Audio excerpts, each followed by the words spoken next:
শখের কাজটাকে পেশায় নিয়োজিত করেছি আলহামদুলিল্লাহ। আসসালামু আলাইকুম, কেমন আছেন সবাই? ফেসবুকে আমি বহু পুরানো হলেও আমার কিন্তু ইউটিউব চ্যানেল খোলা একমাত্র আমার কাজের রেফারেন্সে। যেহেতু আমি আমার বিজনেসটাকে একটু বড় পরিসরে করি, তাই ভাবলাম সোশ্যাল মিডিয়ার প্রত্যেকটা প্ল্যাটফর্মে কিন্তু অ্যাক্টিভ থাকা জরুরি। আমি কিন্তু কাজ করছি আমাদের দেশীয় ঐতিহ্য ব্লক প্রিন্ট নিয়ে। ব্লক প্রিন্টের sari, three piece, one piece, bedsheet, cushion cover সহ নানা ধরনের আইটেম। এখানে পণ্যের বাজারজাতকরণ থেকে শুরু করে প্যাকেজিং পর্যন্ত প্রত্যেকটা স্টেপ কিন্তু আমি নিজে হাতে হ্যান্ডেল করে থাকি, যেন কোয়ালিটি 100% ঠিক থাকে।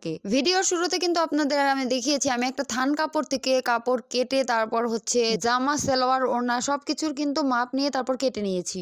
আমার বিজনেসের সবচেয়ে মজার জিনিস হচ্ছে আমি যেই রকম ইচ্ছা সেরকম ডিজাইন করতে পারি। এই যে এই কাপড়টা থেকে আমি হচ্ছে জামা আর সালোয়ার তৈরি করব, আর হচ্ছে ওড়নাটা কিন্তু আমি ইয়েলোর মধ্যে রাখবো। পার্পলের মধ্যে ইয়েলোর এই কম্বিনেশনটা কিন্তু এখন খুব বেশি ভাইরাল। নতুন যেহেতু বিজনেস শুরু করেছি, আমার কিন্তু প্রথম দিকে অনেক সমস্যা হতো, মানে আমি ডিজাইনগুলো ঠিকঠাক করতে পারতাম না। তারপর থেকে কিন্তু মাশাআল্লাহ কাজের ফিনিশিং আমি প্রত্যেকটা সবকিছু খুঁটিয়ে খুঁটিয়ে দেখে তারপর হচ্ছে ফিনিশিংটা দেই। এই যে বড় একটা ডাইস, এটা দিয়ে আমি এখন এই ডিজাইনটা করে নিচ্ছি। তো আশা করি আমার ড্রেসটা কমপ্লিট হওয়ার পরে খুবই সুন্দর দেখাবে। যাই হোক, আমার নতুন পেজ, নতুন বিজনেস সবকিছুতে আপনারা অনেক বেশি সাপোর্ট করবেন, দোয়া করবেন। ব্লগের কোনো কিছু জানতে অবশ্যই আমাকে মেসেজ করবেন। ধন্যবাদ।